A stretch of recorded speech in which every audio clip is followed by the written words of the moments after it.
Servus Leute, was geht und herzlich willkommen zurück zu einem weiteren Battlefield 2042 Video bzw. zu einer neuen Folge Battle News. Heute werden wir einige Themen behandeln und ihr merkt es ja schon an der Stimme. Ich bin noch ein bisschen angeschlagen, deswegen kam jetzt auch längere Zeit kein Video, aber der Algorithmus gönnt sonst überhaupt nicht mehr, deswegen muss ganz dringend was raus. Und auch wenn es nicht so viel Neues gibt, so einiges oder ein paar ganz interessante Dinge werden wir heute in jedem Fall besprechen. Natürlich sind wieder die wöchentlichen Missionen dabei und wie ihr das Ganze schnell abschließen könnt. Es ist dabei, welche neuen Spielmodi in Battlefield 2042 mit am Start sind seit dieser Woche. Dann werden wir einmal einen Blick auf die Refound-Petition werfen. Also hier haben sich bereits schon sehr, sehr viele Spieler zusammengeschlossen, um eine Petition einzureichen, dass wir unser Geld wieder bekommen oder diejenigen, die es eben wollen. Das werden wir besprechen und dann habe ich noch eine kleine interne News für euch und zwar der DBCL Back to Battlefield 5 Cup wird demnächst stattfinden. Da gebe ich euch auch einen kurzen Ausblick. Nachdem ja leider Battlefield 2042 kompseitig auch nicht so wirklich was geht, haben die Damen und Herren von der DBCL da auch nochmal wieder was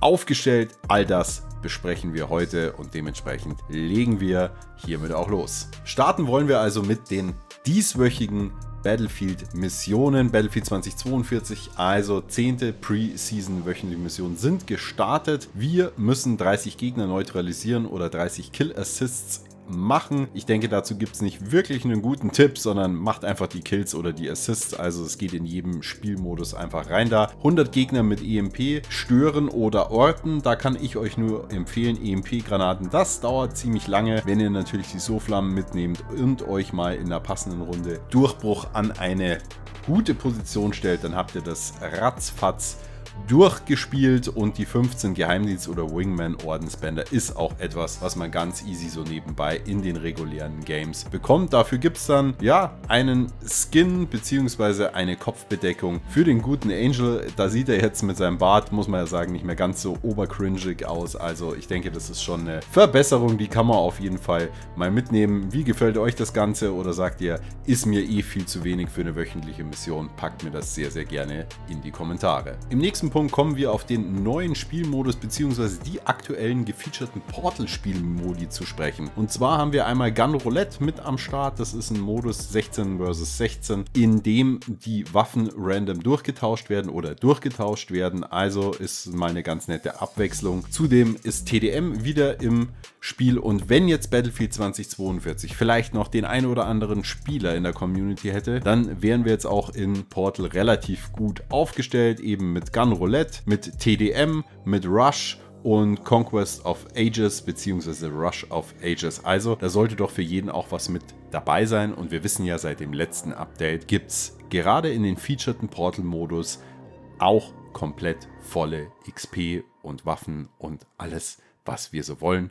Also kann ich euch nur empfehlen, geht mal da rein, vor allem TDM und Rush natürlich wie immer meine Lieblingsmodi. Nächstes Thema und das muss man schon wirklich sagen, das ist krass, Leute. Und zwar gibt es eben eine Refound-Petition, die online stattfindet. Also da schließen sich Battlefield-Spieler zusammen, die eine Petition an den Start bringen, dass wir aufgrund der, ja, ich sag mal, Werbeversprechen, die gemacht wurden, dass das Ganzen eben nicht mehr entspricht oder Battlefield 2042 dementsprechend eben nicht widerspricht. Und diese Petition wird dann oder könnte auch Basis einer Sammelklage sein. Also das ist schon ziemlich krass und wenn wir uns da die jetzige Situation auch anschauen, haben das Ding zum aktuellen Stand, jetzt haben wir Freitag 17 Uhr, bereits 156.217 Menschen unterschrieben. Das geht wirklich ratzfatz.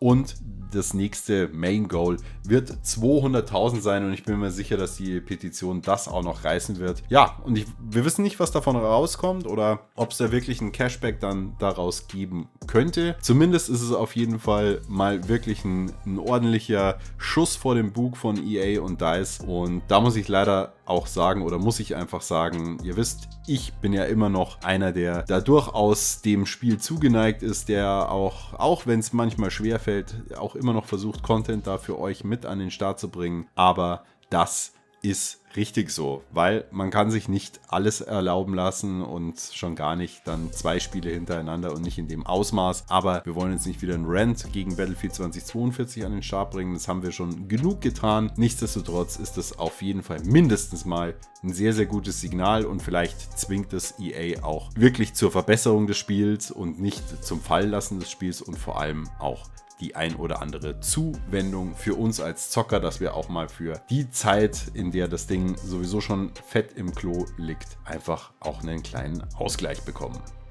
So, und als letztes Thema für heute ein kleiner Blick nochmal auf die Competitive-Szene, und da ist es natürlich, oder ist es halt leider so, dass Battlefield 2042 mit Ausnahme so ein paar Testmatches, Testcups, ging noch nicht wirklich was. Auch gibt es da nach wie vor Schwierigkeiten, das Ganze eben plattformübergreifend aufzustellen. Gerade auch nochmal Old-Gen-Konsolen, die dann nicht im Mix mit New-Gen gehen und oder eben im Crossplay. Dementsprechend hat sich jetzt auch die DBCL entschieden, nochmal einen Back to Battlefield 5 Cup zu veranstalten. Also keinen kompletten Ligabetrieb, sondern eben einen Turniermodus. Das Ganze wird am 12. bzw. 13. live ausgelost und der Spielzeitraum wird vom 14. bis zum 25. sein. Das Finale dann am 26. und 27.2. Ich werde euch da die entsprechenden Links auf jeden Fall mal in die Videobeschreibung packen. Einerseits zum Discord, andererseits auch, wo ihr das Ganze dann auch live und in Farbe in Form eines Livestreams dann sehen könnt. Ich bin noch gar nicht sicher, vielleicht werde ich auch das eine oder andere Match übertragen, wenn es mir zeitlich rausgeht. In jedem Fall wird es da aber Casts geben und da kann ich euch nur empfehlen, schaut da auf jeden Fall mal rein und gebt ein bisschen Gas für die Damen und Herren. Ja, kurz und knackig, kurzer Spielzeitraum. Sind auch wirklich gute Teams mit am Start, also da gibt es auch was fürs Auge und dementsprechend würde ich sagen, seid ihr zumindest Battlefield-seitig wieder auf dem aktuellen Stand. Ich werde mich jetzt auf jeden Fall mal wieder meiner Genesung zuwenden und wünsche euch vorab in jedem Fall ein schönes Wochenende. Macht es gut, wie immer, haltet die Ohren steif und vergesst nicht einen Kommentar und ein Like dazulassen. Wir sehen uns zum nächsten Video bzw. zum nächsten Livestream. Bis dahin und haut rein, euer A-Team.